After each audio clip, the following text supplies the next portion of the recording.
Blackberry. I'm here at the Otsego Club up in beautiful Gaylord, Michigan, and talking to Keith Gornick, who has a lot of history here in Gaylord, wonderful history going way, way, way back. And we're going to get Keith to talk about the Otsego Club, about how it started as a ski area, and then he became real interested in golf, and it wound up being the Gaylord Golf Mecca. And we're going to start way back. Keith? That we are. Welcome, Jack. It's great to have you here in Gaylord. Hey, why don't we just start at the beginning briefly, so the viewers have an idea of how everything got here. Right.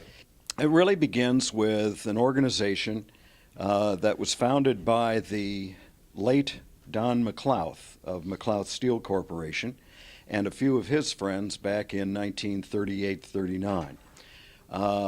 And these guys really enjoyed skiing, and those were the days of the big hickory board skis with the bear trap bindings.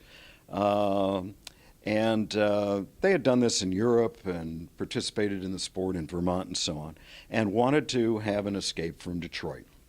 So up to northern Michigan, and Vanderbilt in particular.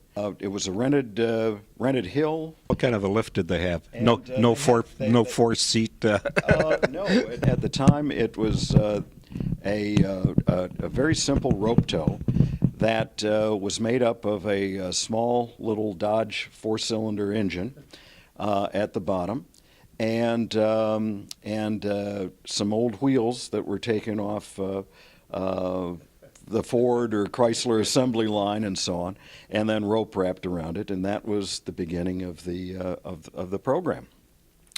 It was a small group of about 50, 60 families, mostly guys at that time, and they had a lot of fun. When World War II broke out, of course, operations closed down, and the warming hut was locked or whatever and turned into a chicken coop.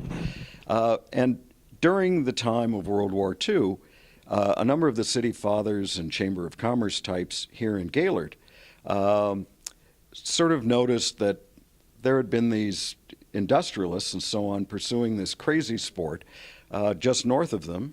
And frankly, Gaylord had a better hill just east of town. And that would be in an area generically known as Hidden Valley. As you can see looking out the windows here, it truly is a hidden valley. Right. And had the desirable north and eastern exposure for the slopes, so they wouldn't solar poach, if you will, and melt the snow. Vanderbilt had that. Gaylord did not, and a natural bowl so that the snow could drop in. Well, therein began the second edition of the club, if you will, and to sort of take care of everyone in the county rather than name it Vanderbilt 2 or Gaylord Ski Club and so on. It was the Otsego Ski Club at Hidden Valley. It was a winter-only operation and proceeded from 1946 here at the Gaylord site until Don McLouth's death in 1954. That was quite a tragedy, very sudden and unexpected. And one of the members at the time happened to be my father, the late Alan Gornick, who at that time was tax and general counsel of Ford Motor Company and tax advisor to the Ford family, and was one of the many automotive-related people who were members of this club. And at that time, the club had maybe about 150 or more, just slightly more family members. Membership was by annual re-invitation to join, so if somebody didn't pay their bills, they didn't get an invitation, and they could explain to their wives and kids why they weren't going to be up there for Christmas, New Year's week and enjoying the thing. So it ensured that the bills were paid at least by the 1st of December. One of the first things that my father saw when he bought the property from the McLouth estate was that it was a winter-only operation, and really it needed to be to expand and to maintain a base for the employees and the community. It really needed to be turned into a 4-season or at least a 2-season operation. And with that my dad commissioned the late William Diddle, who was a renowned golf course architect of the time. Indiana, done 100 courses or more. Absolutely. To come what became our first golf course, and that's named the Classic. And so that was commissioned in 1955 and completed in 1957 and became really the basis for the summer operations here at Otsego, Hidden Valley. Was there any other golf course in Gaylord at the time? Well, there was the Gaylord Country Club, which was then located down Kmart parking lot. Yeah, the Kmart parking lot, and their clubhouse is now the local Elks Club. So they're still serving drinks and pretty good dinners and that sort of thing. But the Gaylord Country Club, and that was about it. And this was the only resort course up here at the time, so connected with the rooms and so on. Well, with all of that came the expansion, not only the golf course, but taking the property from just a shade under 500 acres to ultimately about 4,000 acres of land. And then tell me the little story about when a reporter came to interview you and asked you how much you owned here. Well, that's a good question, and that was on a Sunday morning after some heavy exercise, shall we say, the night before, and we were all standing in the lobby right over here next to the big picture windows, and it was a spectacular clear day, and even more difficult for the hangover and so on. And I think while we were waiting for Bloody Marys or screwdrivers and so on, a reporter asked, and he said, "Well, now, Keith, really, just how much acreage do you have here?" and so on, and is it this trees and so on, and trying to be modest and so on. Said, well, yeah, it's out there, and it's a little bit more than that, and so on. Well, this sort of persisted. Well, does it go to that chairlift? Well, yes. Does it go to this tree line? Yes. And after a while, it just came to the point. I laughed and I said, basically, it's everything but the blue. So, and with that, we all laughed, and the drinks arrived at that time, and so on. But I never really viewed this property as something that I owned, nor did my dad, but really viewed it more as being stewards of the land and the enterprise. This is such a magnificent piece of property, one of many in northern Michigan that are really, these are gifts of God that we all get to enjoy, and I really think that one can't own these things, one stewards them, and you shepherd them, if you will. There are 2 golf courses in town then. Were there going to be any more? What was the feeling in the town about golf and about promoting it? Well, certainly by the time that the Classic was built, shortly thereafter, George Wellington Smith built Wilderness Valley, that course. And I believe that was in 60 or 61. But basically, those were the 3 core courses. Not too much time after that, very early 70s, late 60s, early 70s, Mishaway constructed their courses. And of course, that was part of a land development, a very nice one. So rolling forward to 1980, 81, 82, there were really four courses, and that would be Wilderness Valley, Gaylord Country Club, Mishaway, and our golf course, the Classic at what's now Otsego Club. One of the things that I found after I'd moved up here in 1976, post-graduation from the University of Michigan, and for what was to be six months or so before going on to law school or business school, was to help my father sell the property. Here's truly, with my father, this would be circa 73, 74. This would have been probably my junior year at Michigan. So about 2 years before I came up here, which would be in '76, when I took over the place, moved up here to help my father sell it. It was a labor of love for him. He enjoyed it. He had recently remarried and was spending more time in Florida and Europe and so on, and had had a lot of fun with this place. So he said, listen, while you're taking your 6 months or so on, if you'd like to, why don't you move up north and sort of clean things up a little bit and tidy it up and sell it. Well, long story short, after those 6 months, I worked out a deal with him, and I ended up helping him sell it, but I ended up buying it. I ended up buying it. So yeah, it's been a long 6 months, we should say. But I'm so glad that I did. What a great opportunity to come to northern Michigan. Here we're in front of the map of this various ski slopes here at Otsego Club.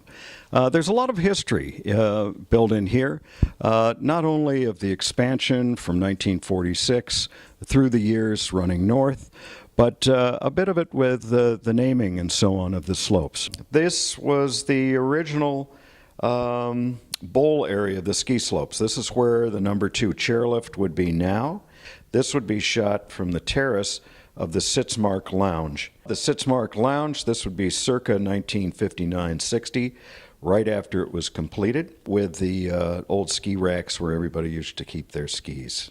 This is also the perch slope, same slope as the original chairlift. This would have been probably right around 58 or so, 58, 59, right after it was installed. Here we have a picture of the first chairlift at the club. This would be the number 3 chairlift on the perch slope. This would have been installed in 58, 59. Certainly where we are presently at the main lodge, this is represented by this picture.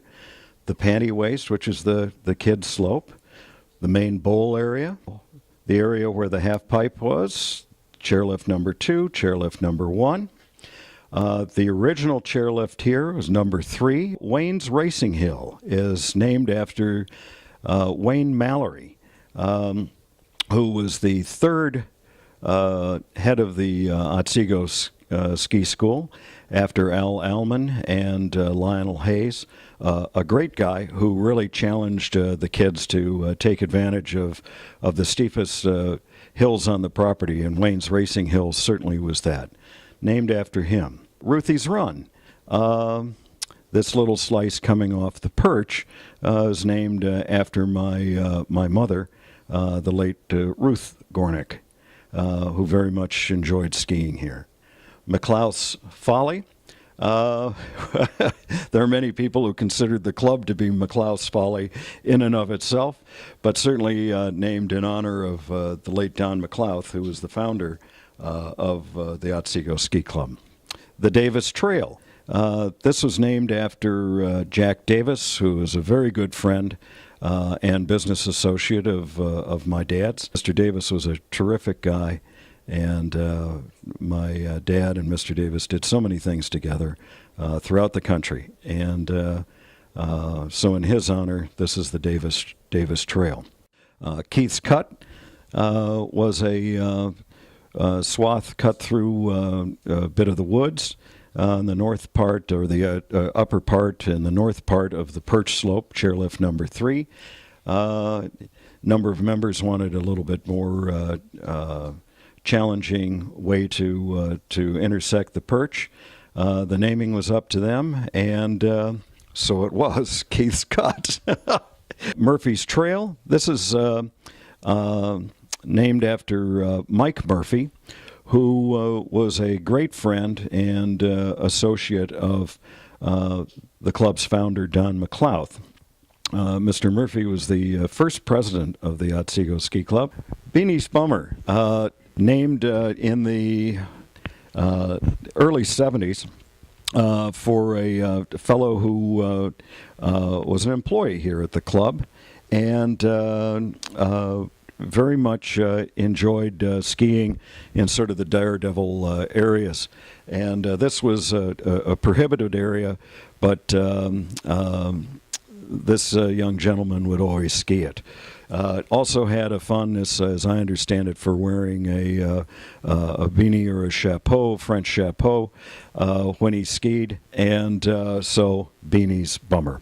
Allen's Alley, named by the members for my dad when the new chairlift number 5 was put in, commonly known as the River Cabin chairlift, and is really an exciting hill, a great spot.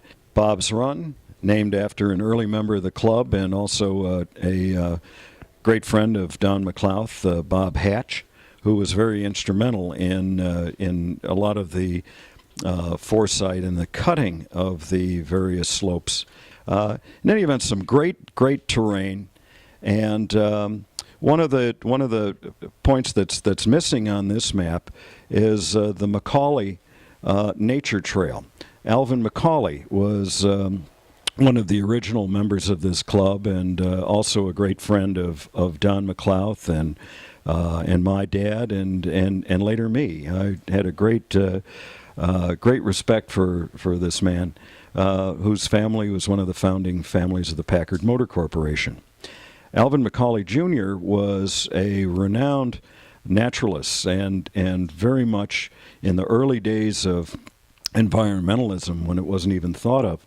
He was a man who was out in the woods and doing many things. A good friend of his, an associate, was the late Mort Neff, whom many people recall from broadcasting about nature in Michigan. And Alvin Macaulay scoured through the northern part of the property and created a state-renowned nature trail that identified so many of the natural flowers and the flora and fauna of northern Michigan, and a tremendous spot. And I'd be remiss were I not to mention that.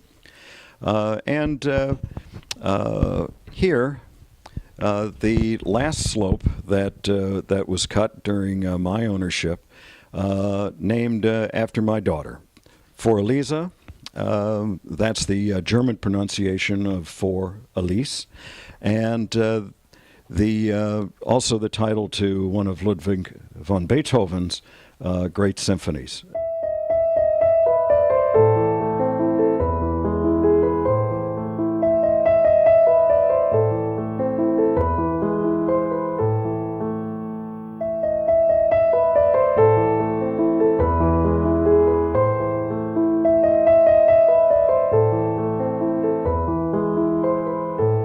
One of the many aspects of Otsego has been its dedication to the education of children, and in this case, snow skiing, snowboarding, cross-country skiing, and so on. We've had a renowned ski school. Many other resorts have very good ones. Some have outstanding ones. This one has always been an outstanding one.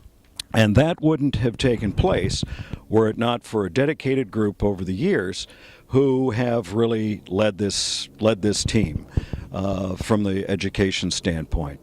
The first head of the ski school was a charming French-Canadian by the name of Al Allman, who came from Mont Tremblant in 1946, was hired by Don and Marie McLouth, and he and his wife and family moved here to Gaylord, Michigan, and founded the first ski school here at the club. Following his retirement, which was right around in the middle 50s, Lionel Hayes took over the lead for the ski school, and Lionel, a terrific skier, a very elegant skier, who had been with the U.S. Army in the 10th Mountain Division at what's now known as Copper Mountain, just outside of Leadville, Colorado, which incidentally is where my dad was born with his many siblings and came from. So they had much to share, and Lionel Hayes was a terrific ski school director, and his family is still involved in the ski business. Lionel continued as head of the ski school into the late 60s, when Wayne Mallory, who was assistant ski school director, an ex-Marine, came over and took the lead with the ski school. And so many people grew up here of my age learning from either Lionel or Wayne Mallory. The techniques are very different now, but the method was the same. You have to put yourself into it. When Wayne Mallory retired, we were looking for a new ski school director. Friend Everett Kircher of the Kircher family of Boyne Mountain recommended a member of his ski team, Hugo Bohm. Hugo was one of many candidates, and Hugo was head of our ski school from '86 into the '90s. Welcome to Silly Slalom! Right now, we are at the annual Silly Slalom ski costume race, a tradition at Otsego since the late 1940s. And in the first weekends of March, we always have this. It's a great time for family participation, and the kids come out with just unbelievable costumes. And every year it seems to get better. Here is a picture at one of the winter gatherings of some notables in the old wildlife room. And this is Morton F., who many people would know from many sports shows, Michigan Outdoors and various things. Wayne Mallory, the third head of the ski school, and his wife Irene. Dan Holly, the inventor of the fiberglass ski, and a terrific advocate of the sport of skiing and cross-country skiing. He's been inducted into the Ski Hall of Fame up in Ishpeming. The Holly family were great sponsors of cross-country skiing and skiing activities, so we had for years the Holly Cup cross-country races, and usually held just prior to the Vasa races in Traverse City. Here we have four members: Tom Tomasky, Steve Polk, Charlie Booth, and John Dohan. The swimming pool, right after its completion in 1963, you can note that in some of this area it hasn't quite been landscaped yet, but that was in 1963, and shows what is now prohibited at just about every place: high diving boards. This is my late father, Alan Gornick, his wife Pauline, Alvin McCauley, who was one of the original partners, minority partners with Don McLeod in the early days of the club, and chose to remain as a minority shareholder with my father for a number of years, and actually sold his stock to me when I took an interest in the club. That goes back to the Packard. His father was the founder of Packard Motor Corporation. This is Mike Murphy, seated to my father's left. Mike Murphy was a close associate of Don McLeod and was the first president of Otsego Ski Club, and was really Don McLeod's right-hand man at McLeod Steel and with his various other enterprises. In 1995, I was honored to be presented with the Burgermeister Award, which means you're honorary mayor of the town. Really a great honor, I think, and I was tremendously flattered. That was always presented by primarily the Herald Times, the newspaper. This is Jim Grisso, who was then editor of the paper, and myself, and congratulating me and giving some sort of a speech, which I'm sure no one remembers. One of the original Bombardier, French pronunciation Bombardier, snowcats. They are presently being restored and will be used for special events for the club. These were a gift from the Bombardier family to the club. These were originally designed by Bombardier Corporation as Canadian winter troop carriers. A number of people ask about the clock that is located directly above the triptych. And this clock was originally in the old Perry Davis Hotel in Petoskey, which was developed by the Perry family, later owned by a great friend and business associate of my father's, Jack Davis, and later was sold. Jack Davis sold it to the Perry Hotel to my father. We had this in the lobby, And at the time that we sold the Perry Hotel and the new owners came in and did some substantial changes, there really wasn't space for that. So with that, I said, let's take that over to the club and move that to Gaylord, and we'll put this in the main entrance of the Otsego Club. And so it is. That is personally owned by me, but on loan to the club, as are some of the antiques here in the lobby, as well as a number of the artworks that are located throughout the property, in the Duck Blind Grill, number of Ducks Unlimited prints, and so on and so forth. But this is a wonderful piece and represents a nice slice not only of our family's history and hospitality, but Michigan history, northern history, Michigan history in particular. And it's a great addition to the club. Here we have the presentation of the triptych.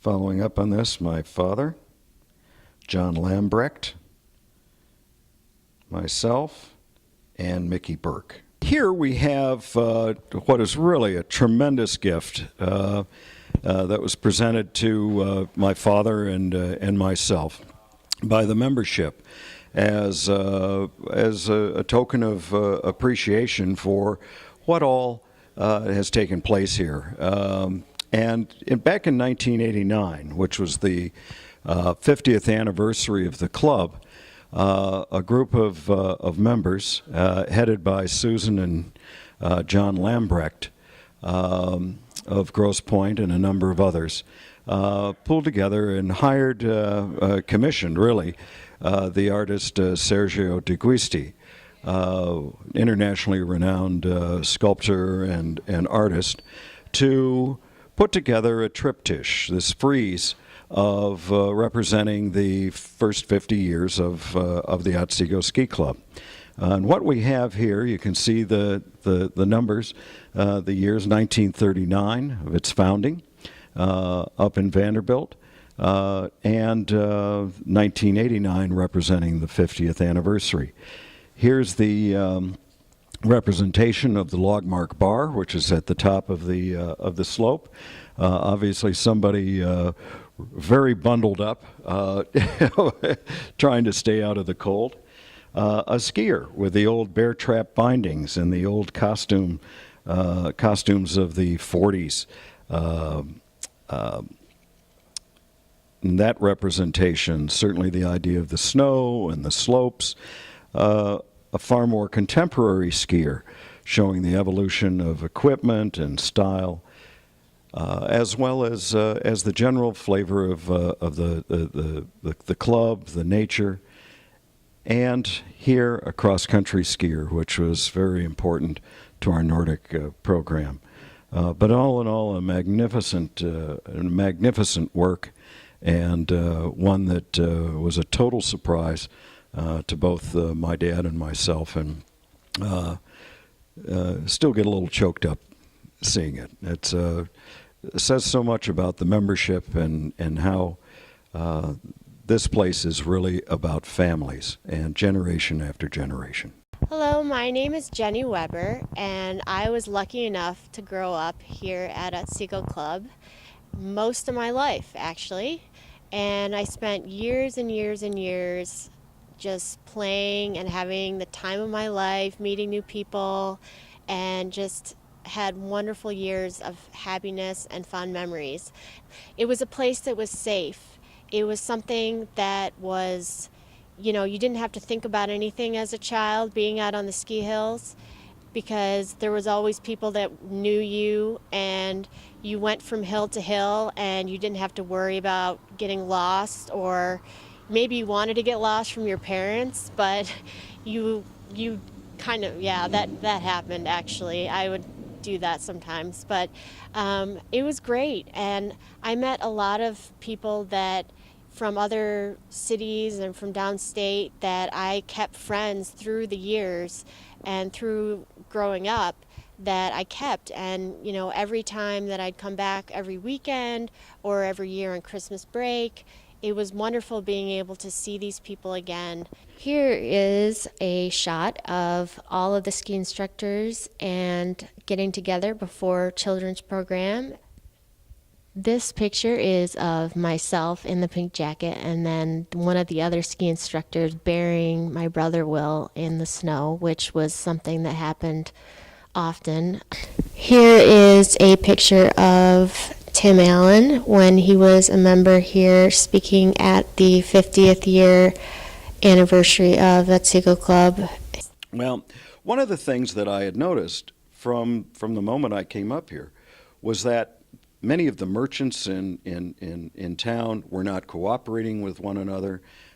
Clothing merchants weren't referring them to other stores, and so on and so forth. There was this little bitterness, and that spilled over into the golf courses as well, and the employees at our various courses.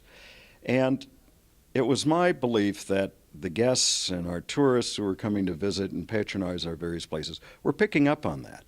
And mind you, that was also the time that Paul Nine and his group were building the Grand Traverse Resort in Traverse City. The Boynes were certainly expanding their golf operations.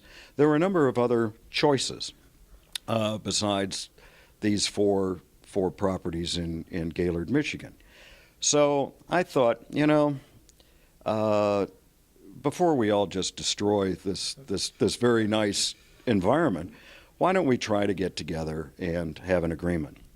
And so usually using some of the old techniques, namely an open bar and a culinary team on full alert, I invited representatives of the various properties. No, I think you said that you were going to have a guard outside the door and keep them in there, and they could eat and drink whatever they wanted.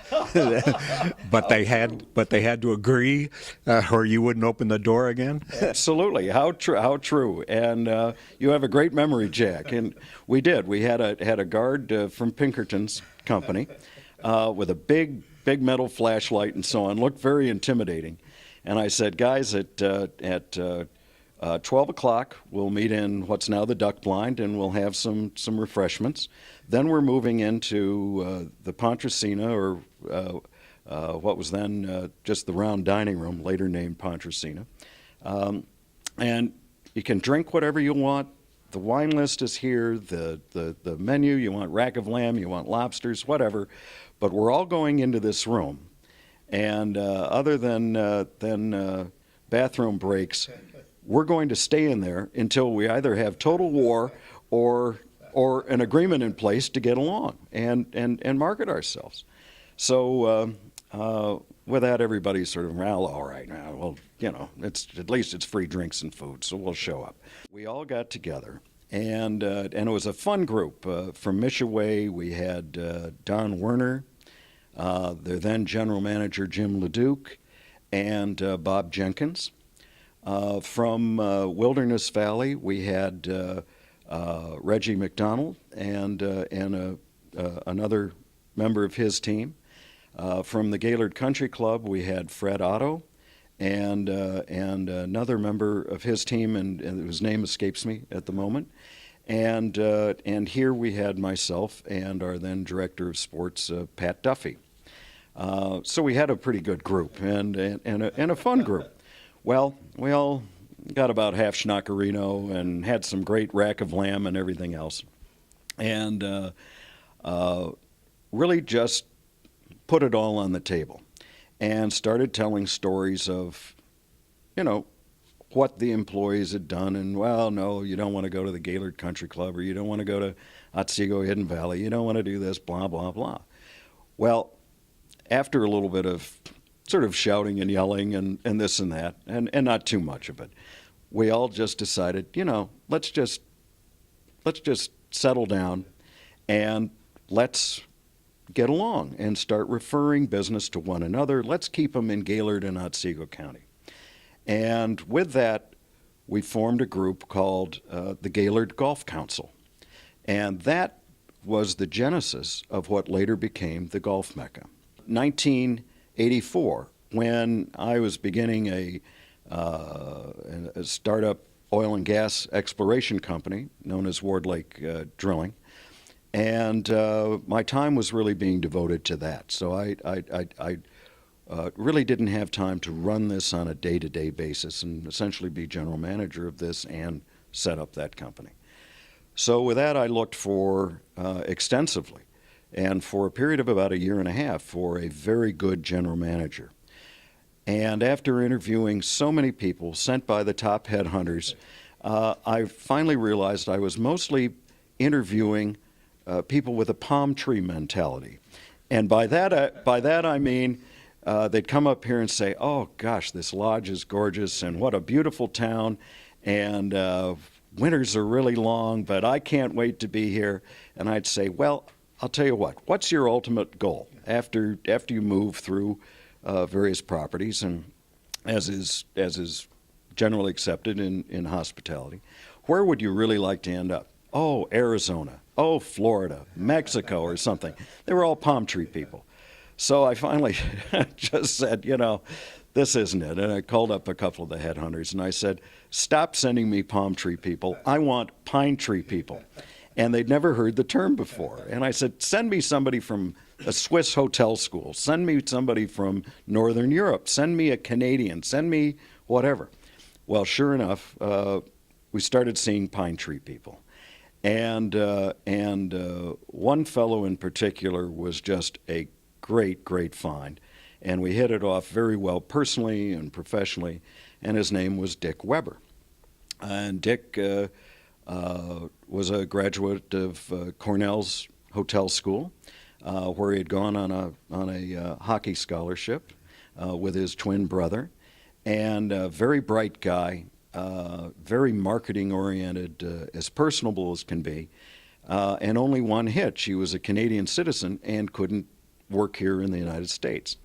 So I said, "Well, there are a lot of hurdles in business, and if that's the case, we'll take care of it. I want you here, and I'll give you a consulting contract right now." So Dick and I agreed to that, and we were able to get him his green card so he could move his family here, and became general manager of the club in the resort in 1984.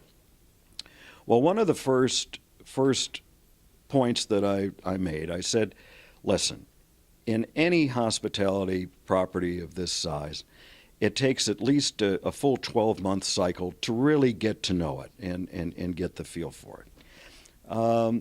But in that time, there's a great deal of opportunity to become involved in the community and so on that we Gornicks have always been, and this club has always been, this resort has always been.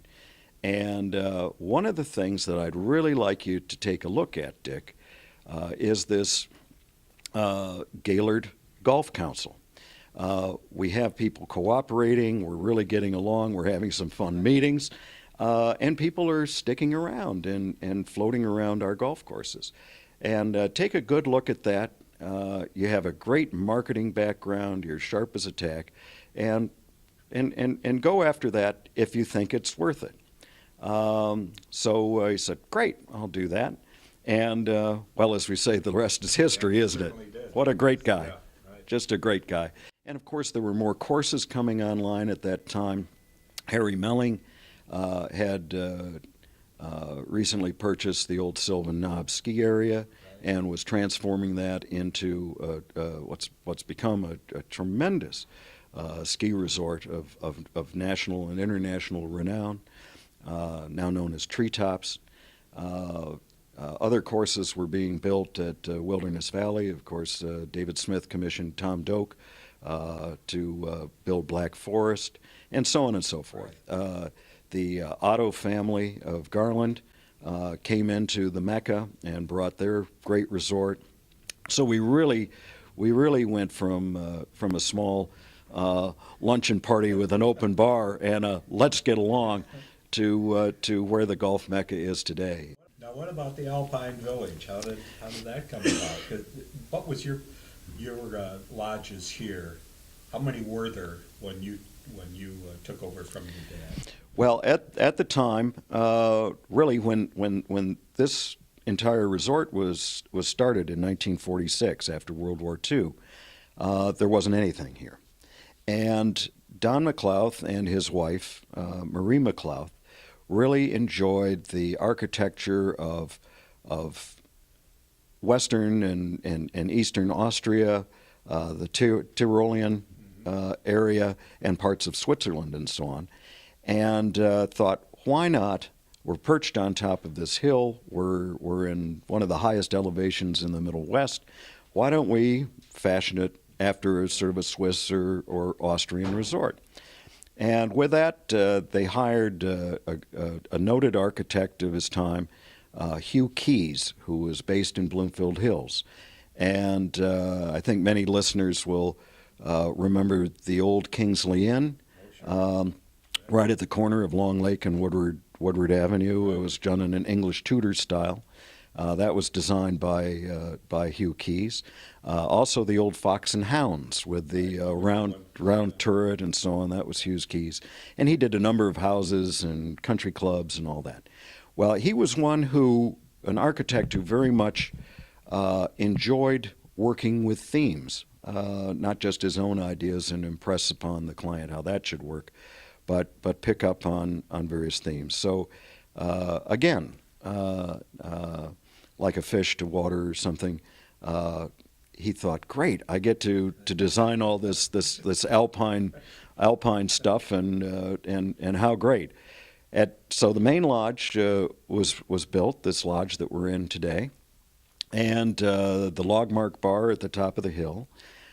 Some small log cabins, little chalets that mimic some of the mountain huts in Switzerland and Austria, and then a couple of lodges, the Forest Lodge and the Tyrol Lodge, which are the Tyrol is still there, and Forest had to come down. It was just quite aged. The city of Gaylord picked up in the late 1960s. Was really looking for some theme to tie together downtown. Yeah, and do all of that. And they thought, well, we at one time we're a lumber town, we were this and that. But the real attraction now seems to be these skiers and that sort of thing. And why don't we just adopt the architecture that's already well established out at Hidden Valley, Otsego? Why don't we take that and redo our storefronts and remake ourselves as Michigan's Alpine Village? And so it was. And of course, one of the tag-ons to that is Alpenfest. You have to have a good festival, and modeled after Oktoberfest. And Alpenfest is still functioning to this day. The Alpine theme is having a revival as well, and has really worked very well. When Gaylord formed itself as the Alpine Village, they decided that in Switzerland should really have a sister city.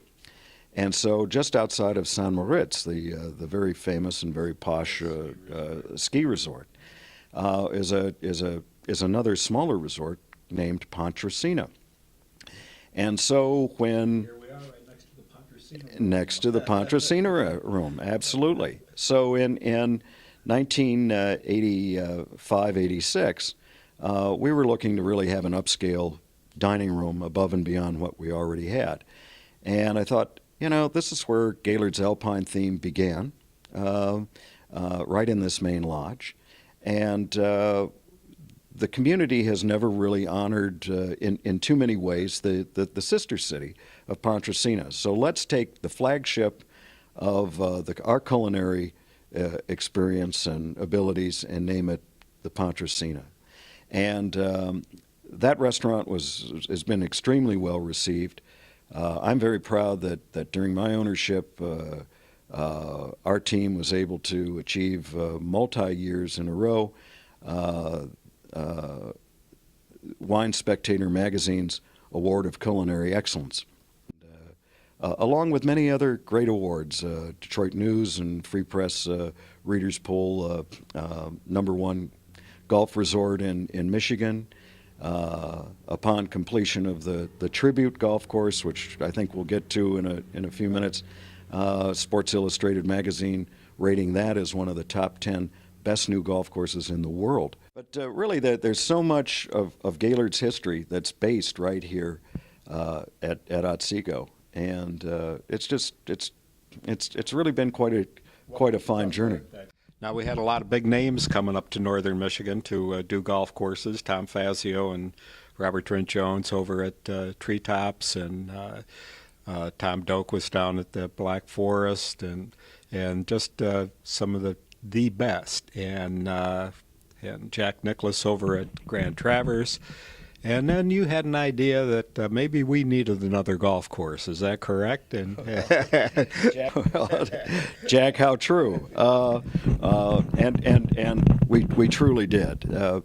We sat down with our team and did some forward projections, and just realized that we had to have at least 36 holes of golf connected with this property to really make it work for groups, for weddings, for conferences, and to really get the occupancy that we needed in the hotel rooms and so on. So with that, we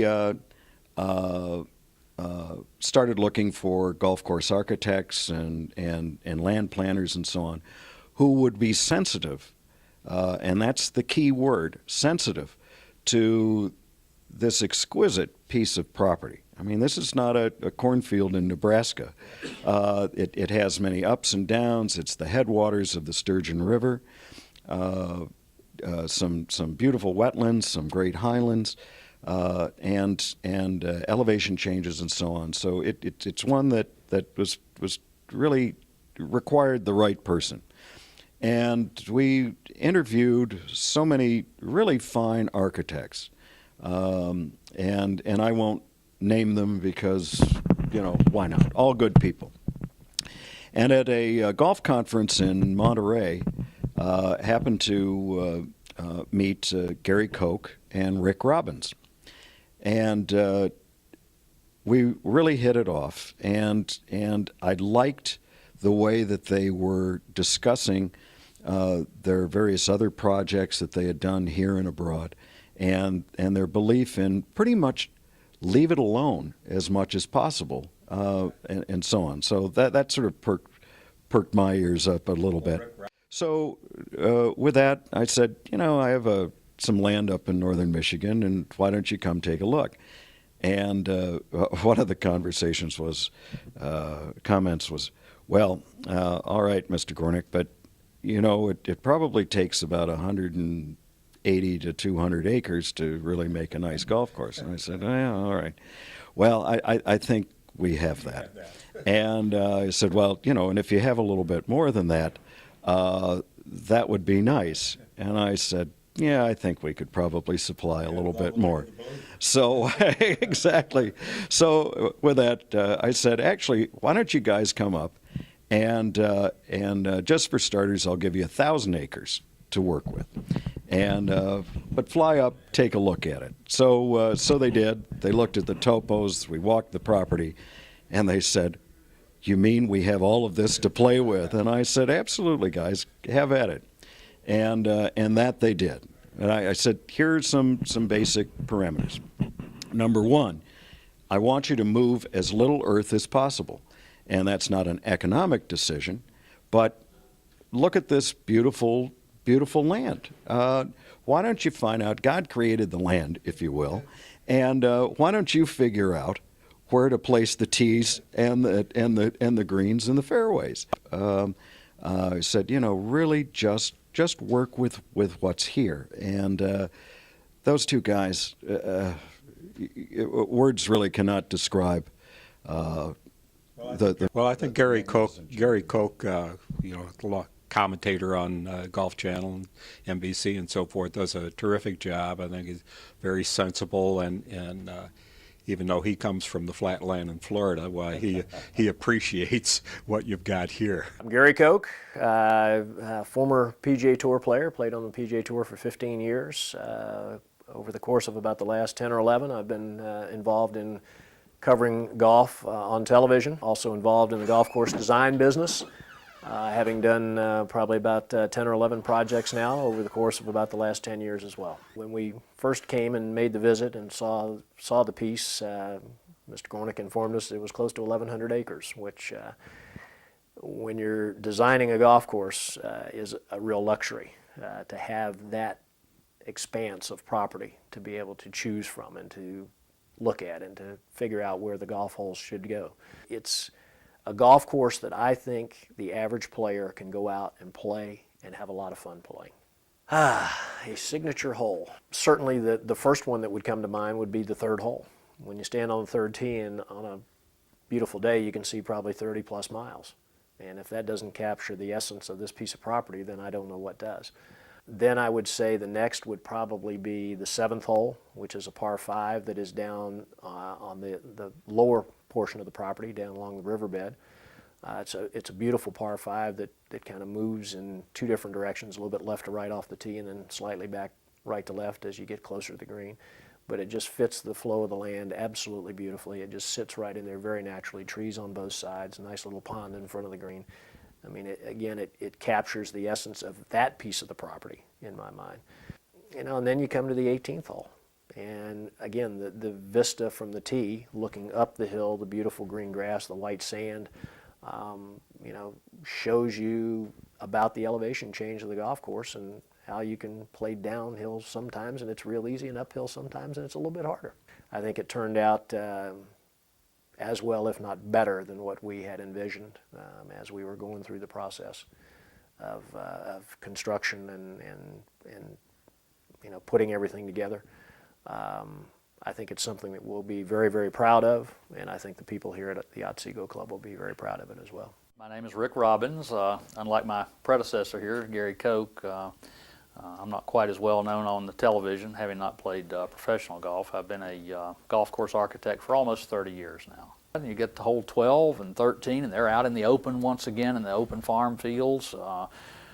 So, you know, just a lot of different opportunities for people to experience different kinds of golf, all in the same 18-hole round, but all very complementary. All of the greens complexes, all of the way the tees are set up, the way the fairways work, it's the same throughout the entire 18-hole experience, even though they're very different environments there. I think the 9th hole is visually just a beautiful golf hole. It's carved out of an area where a really pretty set of streams cross that hole 3 times. A lot of bridges to go across the wetlands. It's almost all marsh and wetlands from the tees to the green, and a big par 3. It's about 218 yards from the back tees. And then a lot of subtle areas. I think the second shot into the second hole, par 4, that green was one that we left almost exactly on the natural ground. We did no grading to that green site whatsoever, just really took a tractor and box blade and smoothed it out. But it's really a nice shot into that hole, and so a lot of areas out there in particular shots, maybe not the entire hole, are really pretty spectacular. I think that it has turned out to be a fun, challenging course that the average resort player, who may be families, maybe groups of guys coming up from southern Michigan or other places, can come out here and really have a good time and enjoy it and feel like they're out. And one of the nicest things is there's absolutely nothing out there once you get out there on that course, but just natural native areas. And so, you know, guys can go out there, have a great time playing golf, and just feel like you're in nature and nothing else is happening. At the opening of the tribute, Rick Robbins, Brian Lucier, part of the Robinson Associate crew, and really the man who oversaw the construction of the golf course, Gary Koch, and yours truly. Hidden Valley, and talking with Mark Hogan, who is the golf director here for 20 plus years. Back in the day, I believe I was working down at the TPC at Sawgrass back in 1986. And a friend of mine by the name of Scott McGregor was a member here at Otsego Club. Actually, back then it was Hidden Valley. And he had told Dick about me and about my wanting to get back to Northern Michigan. I just had graduated from Ferris State University in the golf program. And he had told Dick about myself. And he and Keith Gornick had flew down to Jacksonville, Florida to talk to me, take me out to dinner with me and my family to see if we'd be a good fit for Hidden Valley. And you know, lo and behold, that's how my history of Otsego Club started back then, back in 1986, when Keith and Dick Weber had flown down to Jacksonville to talk to me about the possibility of coming up here for a job.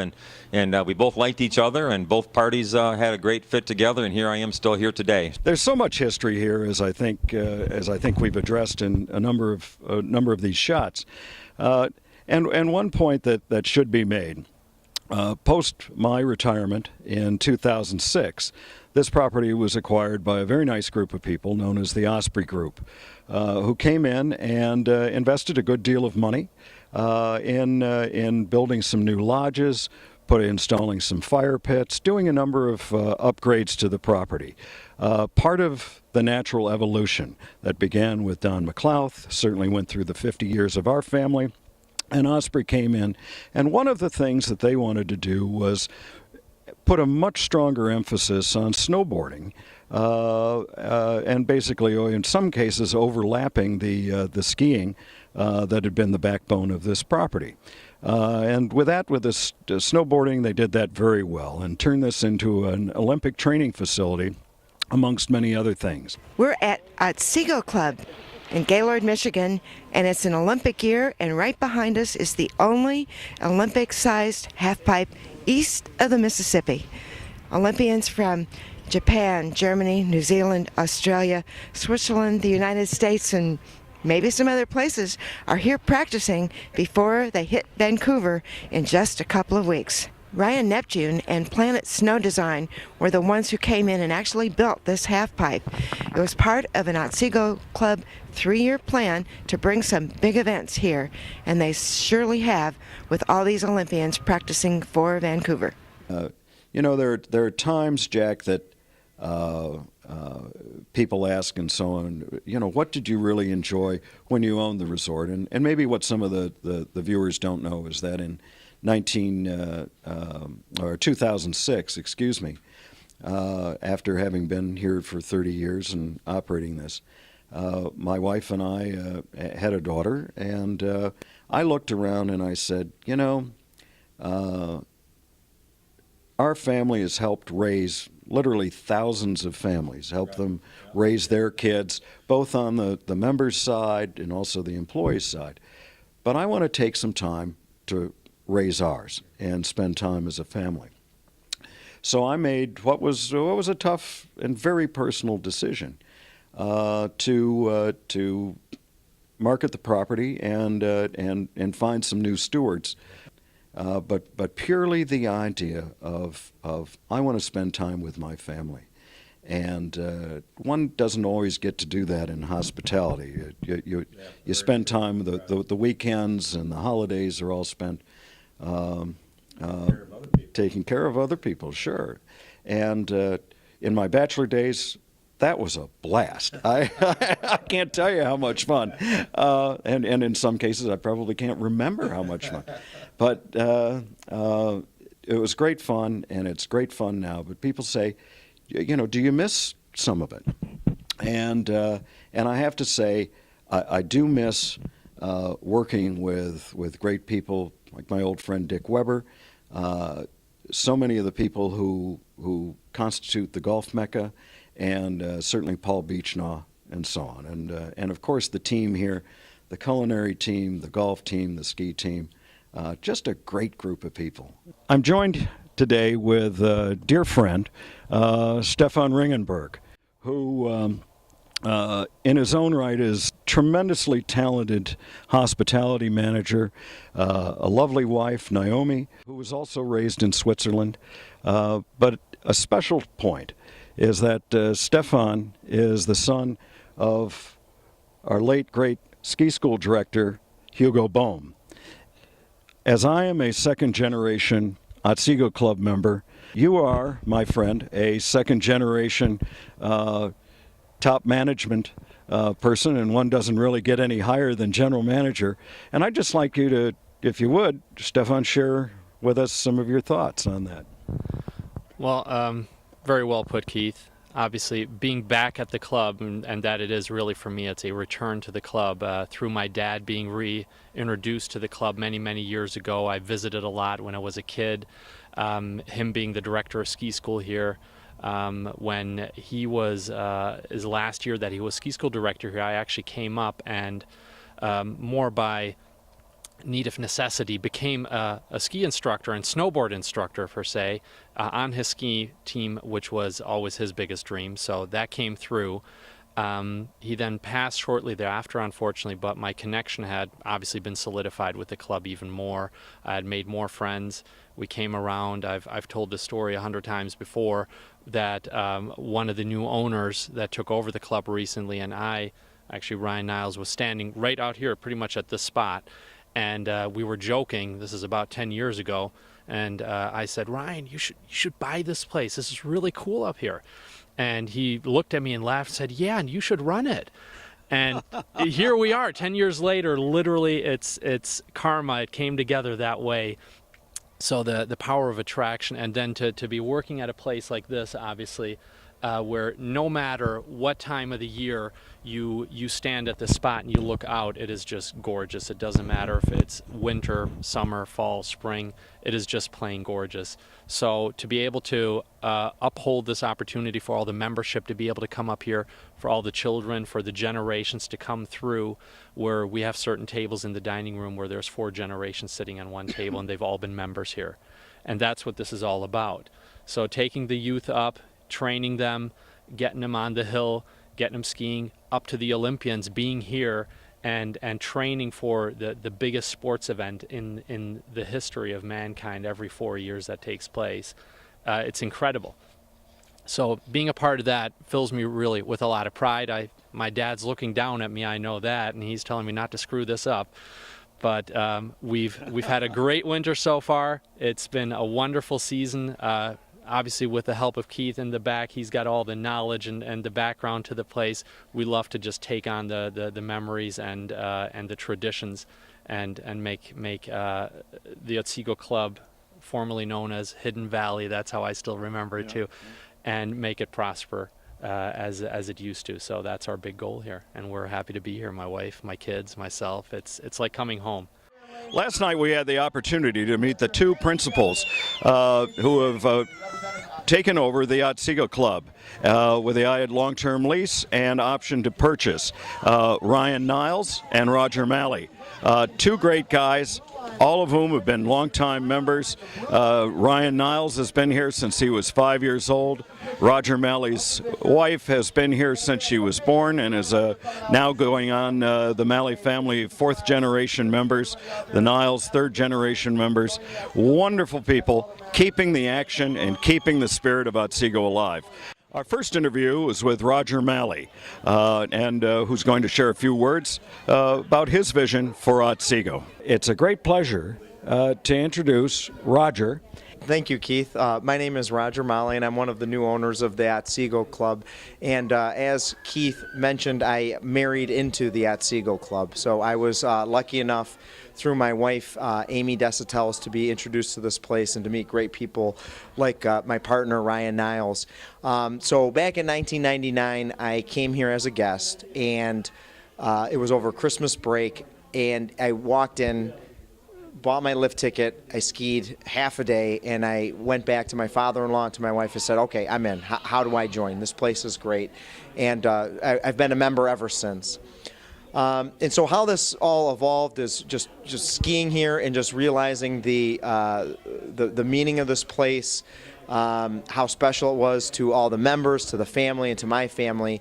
And when the announcement was made that it could possibly close, I think at that point I got together, Ryan Niles and I, and we came to a decision that it just simply couldn't go away. And so it was through a lot of hard work that we put together a deal, and in the legacy of the Gornick family, what they started, and then through Osprey, tried to continue on with the family ski traditions at Otsego. And so to your question of what do we plan here, from the beginning our plan was to make this the premier family ski and snowboard destination for the winter in Michigan, and I think we've done that. So Our second interview is with Ryan Niles, who's going to share a bit of the history from the days that he was almost in diapers growing up here at Otsego to the point where now he and his family are up here enjoying it as well. Should be very interesting. You know what fun it is to have these interviews and really talk about not just the past of the club, but the future. I have to say, I am so proud to have my good friend Ryan Niles be able to almost be taller than me, because I remember, and this is going to embarrass him to death, when he was running around in diapers. His parents are my age and dear friends, and I've been his honorary Uncle Keith, I think, for years. Ryan, a tremendously successful guy in his own right. Certainly a member of this club. Grew up with my nephews and nieces and so many of us here.